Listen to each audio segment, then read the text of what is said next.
July 17th, 2025. This is the InfoWars War Room. The fastest 3 hours on the internet starts now. I'm your host, Owen Schroyer. Let me tell you what we have coming up for you today.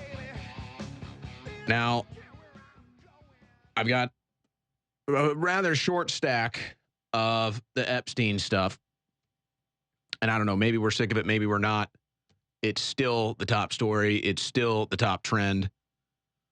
But there's some other ripples we're going to look into today. And then really the big news would have to be the statements from Press Secretary Caroline Leavitt today, answering some of these questions, and then going against some other White House or D.C. Trump administration involved people that were giving out bad intel to people in the media. And now she's having to run back to the podium to try to correct all of that today. And so the whole thing is just a mess. And it's about to get worse. It's about to get worse. And I'll leave it at that for now. But I told you yesterday that today's story was going to be Trump's health problems. And now you see it. So I'm telling you today, it could happen as soon as tonight. But now the next big story is going to be new Trump-Epstein connections. So, you know, Trump did this to himself. And it's not even about, let's say, Epstein hooking him up with some hot 20-year-old 40 years ago.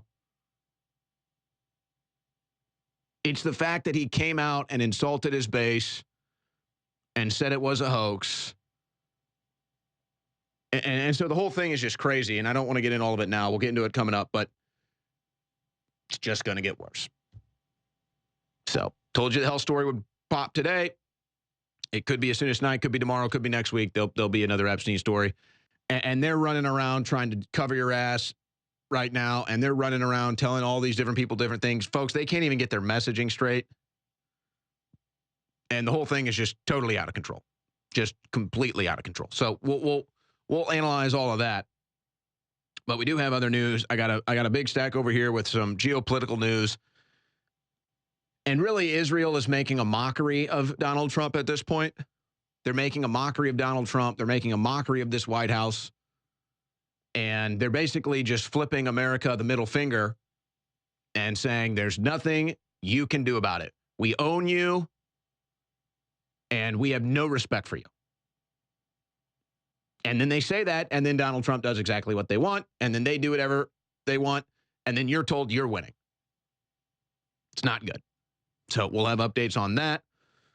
And then another Trump policy from yesterday that looks like a swing and a miss that was supposed to be, you know, some minor victory we thought. It looks like that's just going to be another swing and a miss.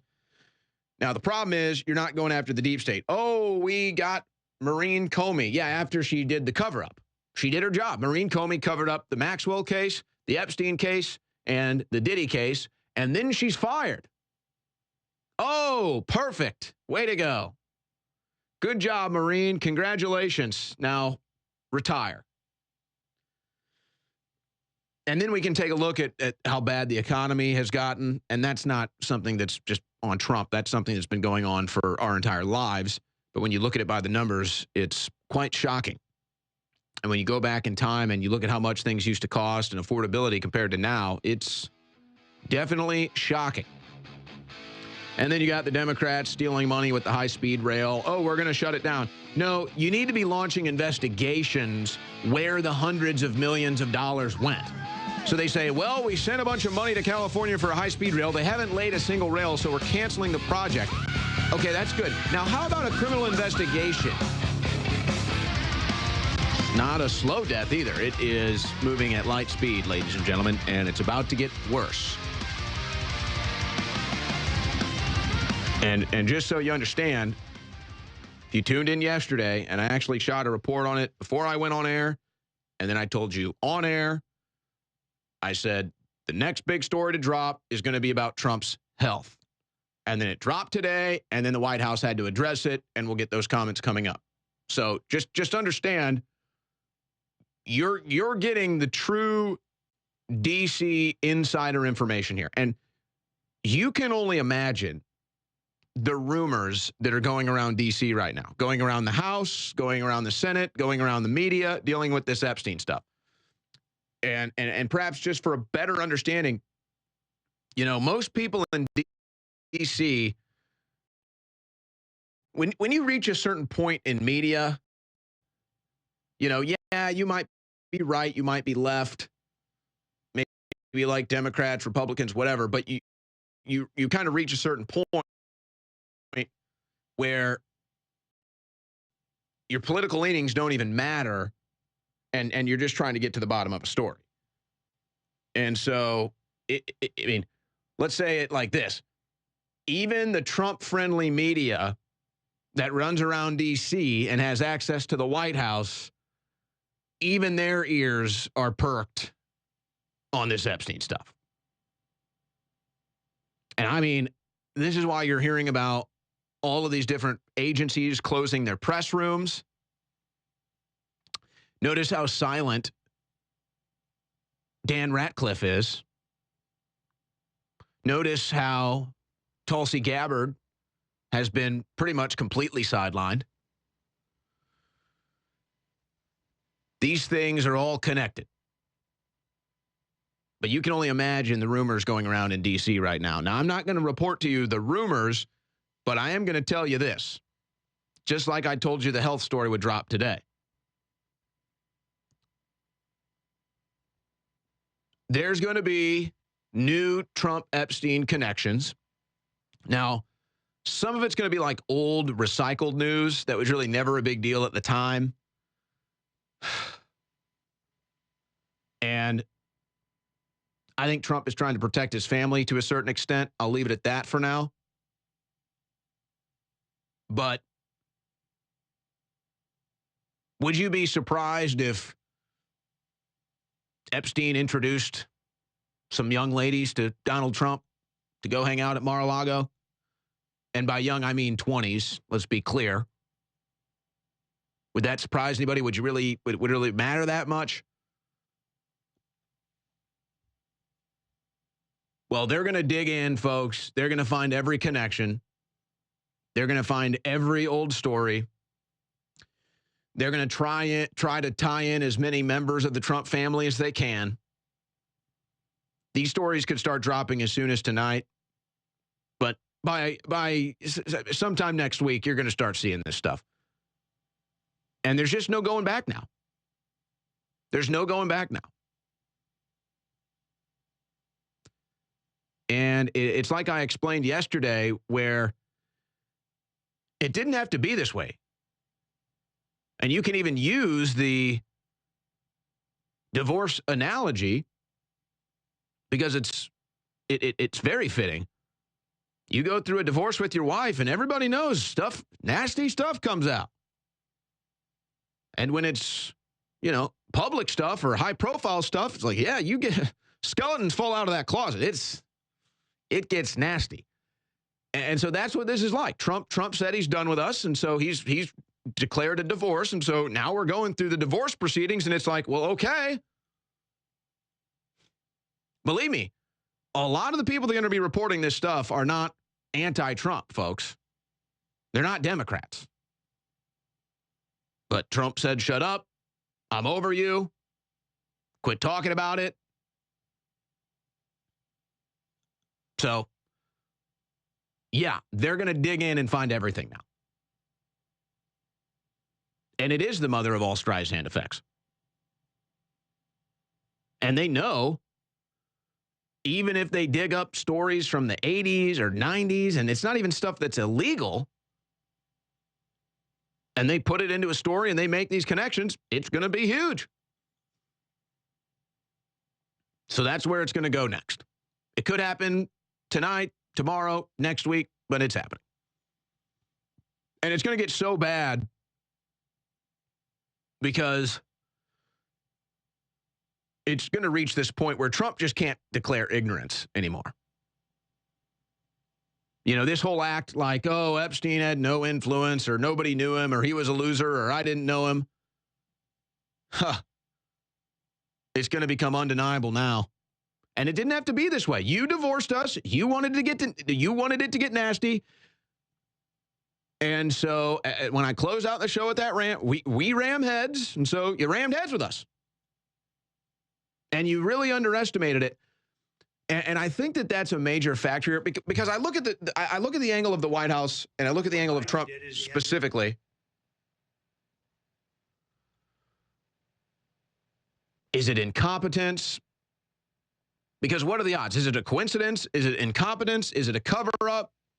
What are the odds that Trump surrounds himself with all of these people that are connected to the Epstein case? What are the odds? He's got Bill Barr in there. He's got Kavanaugh. He's got Acosta. He's got Lutnick. Maybe more. What are the odds? Is that a coincidence? Is that a cover-up? What are the odds?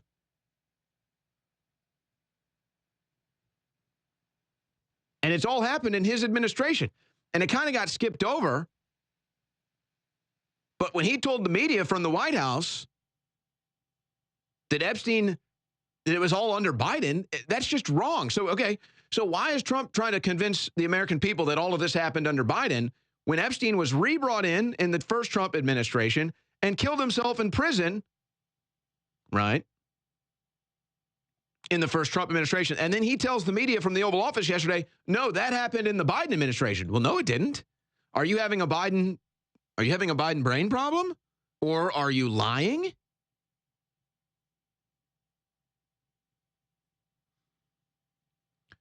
But it kind of hit me as I'm watching this play out. Because now it's going to become this issue of if you don't come out and demand the Epstein files be released, then people are just going to assume you're somehow complicit or a part of it. And aside from the obvious angle that people are trying to distract from and cover up, which is the intelligence asset, specifically Mossad and Maxwell, the other phenomenon here is, and maybe this is where Trump is getting it wrong, but where I see kind of the old guard Republican media, the old guard conservative media is totally getting it wrong. And it hit me when I saw this yesterday from Riley Gaines. Now, Riley Gaines is the female swimmer who lost to the 6'3" male, Leah Thomas, formerly Billy Thomas or something from Austin, Texas, but couldn't compete against men in college. Used to swim here in Austin in high school. Couldn't compete against men in college, so decided to say, oh, I'm a woman, I'm going to compete against women.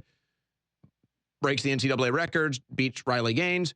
So Riley Gaines comes out and stands against it, takes a stand, becomes a hero on the right wing, becomes a big tool for Republicans in election cycles to stand against men and women's sports. And now she's cemented. She's a hero. She is cemented in the right wing as a media figure, as even a heroic figure. And this is a young girl, probably like 24, 25. And so she's come out and she says this yesterday. Was it stupid and foolish when Trump campaigned on releasing the files?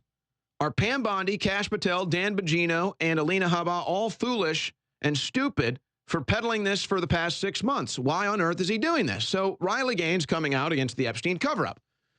And then I see she's getting attacked. They're attacking her. Oh, how dare you against Trump? Oh, you betray MAGA, all this other stuff. And it hit me as I'm watching this. And again, I'm not making a blanket statement here. I'm not making a blanket statement about an entire group of people. I don't do the generational warfare thing, but I can make fair observations. And so it hit me because it's one thing when you're just getting attacked and it's just like, okay, it's just all, front-facing attack on you. But then you see other people getting attacked and you're like, well, wait a second. What do we all have in common? What do the people attacking them have in common? And so it hit me. The old guard Republican establishment, the Conservative Incorporated, as it's been called, they really thought that they could use the younger generations, and we're talking maybe 50 and older, 60 and older, the old guard. If you want to go generationally, like boomer generation, again, not making a blanket statement. But what I noticed was it's the old guard conservative establishment, probably mostly above 50 years old, above 60 years old. And they wanted to use people like Riley Gaines in an election cycle for the Republicans to get power. But now that the Republicans are in power, and now that Riley Gaines has a huge following and a huge platform and big influence and has opinions and thoughts on politics, now they're saying, we're not interested in your opinion. Yeah, we built you up, and we used your testimony and your likeness to help Republicans win and get legislation passed, but we don't want to hear from you anymore. We don't want to hear about you or the Epstein files or your opinions on anything. Now, I'm using Riley as an example, but this is the case for many such people. Maybe to a lesser extent me, because I didn't really get, indoctrinated into mainstream conservatism like she did, but it's still the same phenomenon. Well, you can't do that. And Riley was younger, probably like 10 years younger than me. But they have this idea at the top, the old guard, the older generation Republicans, conservatives, they have this idea that they can just now push us back to the kiddie table and say, you're not really a serious person. Go back to the kiddie table. We don't want to hear from you anymore. We still run the show. And we're saying, not so fast. Not so fast. No, we do get a seat at the table. We have come of age. And maybe this is what you haven't realized yet, we're in control of the new media. You can't bury us. You can't take it. You can't tell us to go to the kiddie table and shut up and say the adults are talking. No, can't do that. And you can't bury us because we are in control of the new media now. And I even think they fall for their own propaganda to an extent, and they just think, well, we still run Fox News and we still own Fox News. You know, Riley Gaines was a regular guest on Fox News. And I know exactly what you're doing over there at Fox News. I've talked about it before. I'm not going to go into it. But they still believe it's just like, well, whatever we give them on Fox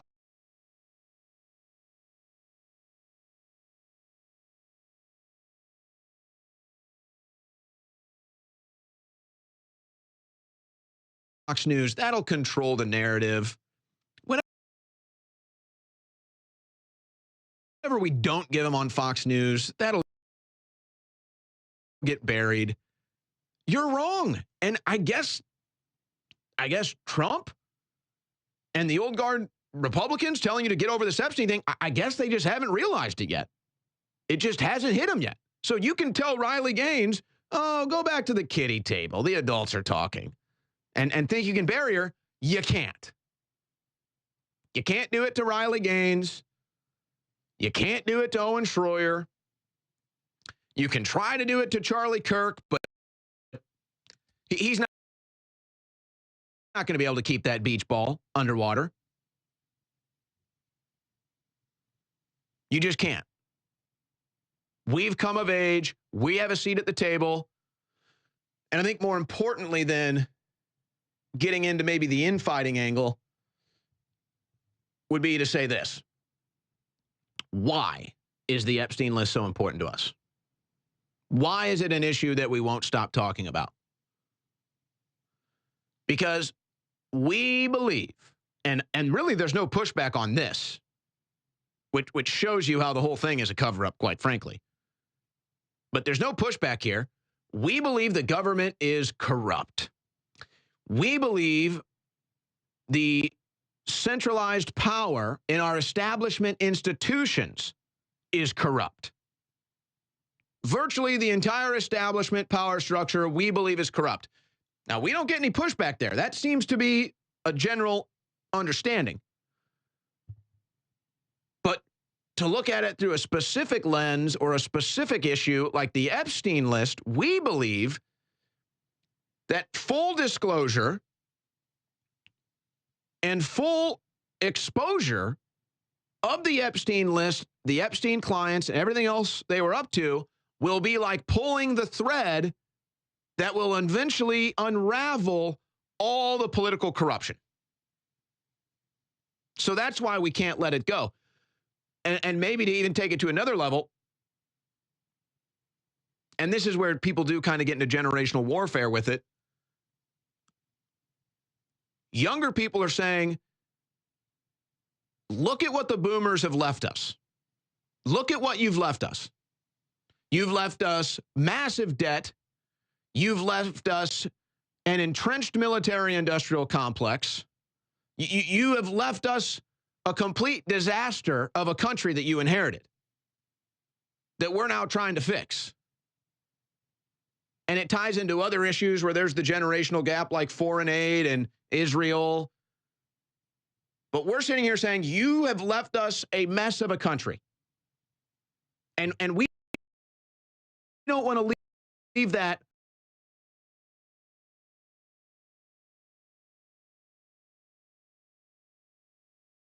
for our, and it ties into other issues where there's the generational gap like foreign aid and Israel. But we're sitting here saying, you have left us a mess of a country. And we don't want to leave that for our lineage. We don't want to leave that for future generations.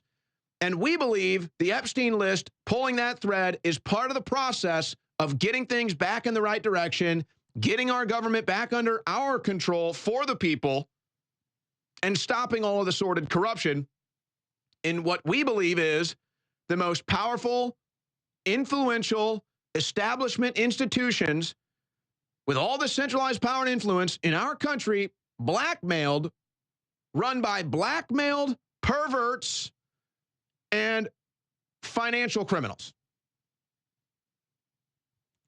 So you're not going to tell us to shut up about it. And we're not going to shut up about it. So yeah, the younger people, we don't want in your wars that you're going to leave us anymore. The younger people, we don't want to be entrapped in these foreign aid fraud schemes that you're trying to leave us. We don't want to be left with a foreign policy dictated by a foreign country.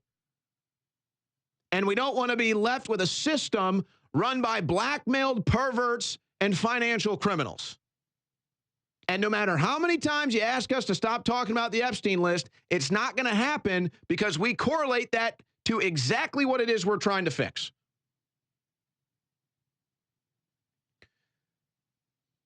Now, when we come back from the break, I'm going to play the clips of Caroline Leavitt today at the White House.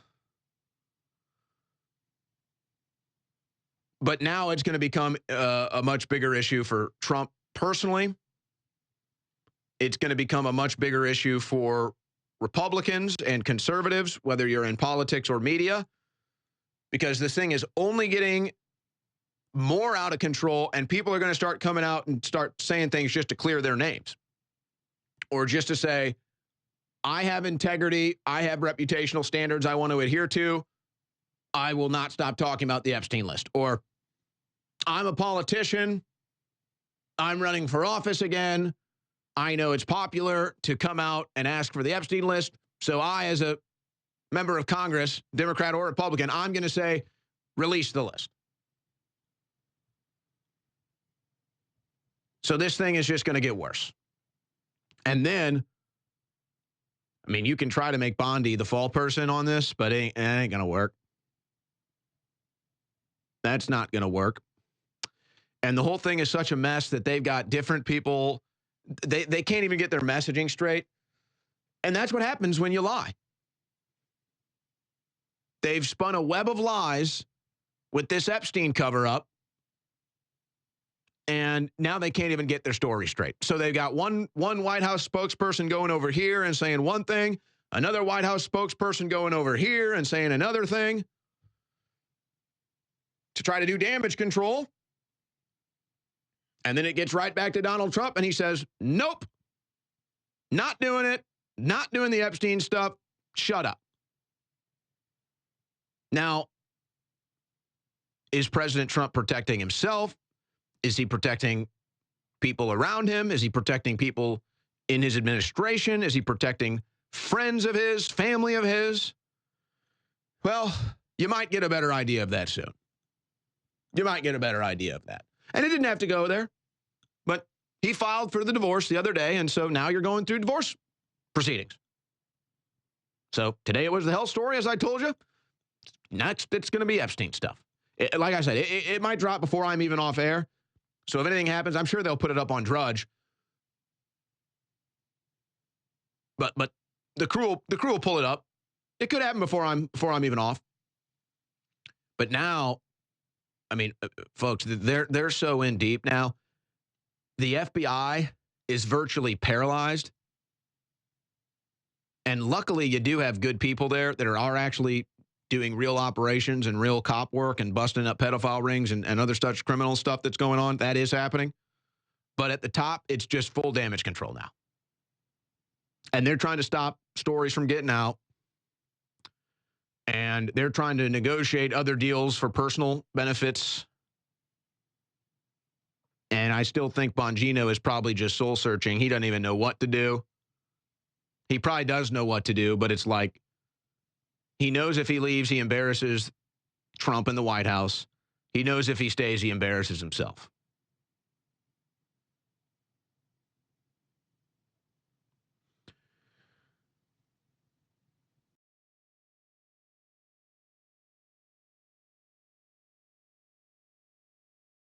So it's really sad to see it go south so fast.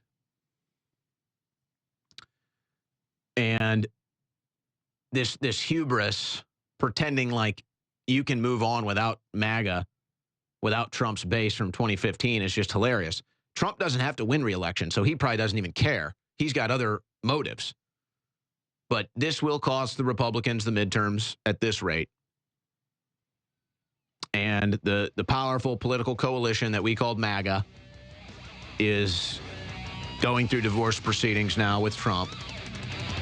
And it's getting nasty. And if you think all these newcomer MAGAs, if you think they're going to be in the streets for you and fighting for you, you got another thing coming, Jack. Oh, and you're going to be wrong. Trump's playing 30D chess. Trump's got him in a trap. You know, we have a good laugh. And I will be so happy if that happens. And all the people that are saying, Schroyer's sold out, fake MAGA, Trump's got him in a trap. He was playing them the whole time. It's Q. When that day, I don't even care if you want to gloat and rub it in my face. I will gladly eat the crow. I will be so happy. So, you know, have your little victory laps prematurely if you want. I'll be thrilled if that happens. I'll be glad. I'll be so happy to be wrong if that happens. But I doubt you'll have so much humility when it doesn't. So it looks like it's already getting out there, folks. Sean Spicer, Mark Halperin, blockbuster Trump Epstein expose reportedly imminent. I don't think Trump was doing anything illegal, but this is going to implicate Trump, maybe his family, and maybe members of his administration. And again, who knows? You meet Epstein at a golf club or something, and you know, he's got some beautiful women there. And you're like, oh, hey, you know, she's single? Yeah. Like, wow, that's a 23-year-old blonde beauty right there. She's single? Like, yes, she is. He's like, oh, would you guys like to come to my club next week? Sure. Okay, yeah. Oh, get on an airplane. Oh, go down to the club. And now you have Dershowitz. I'm like 50-50 on even to get into the Dershowitz angle. Because it's like, on one hand, I give him credit if you trust him. But on one hand, I give him credit because he's being very transparent about stuff. But then on another hand, you look into some of the other involvement, some of the other things he's done, and you're saying, well, wait a second now.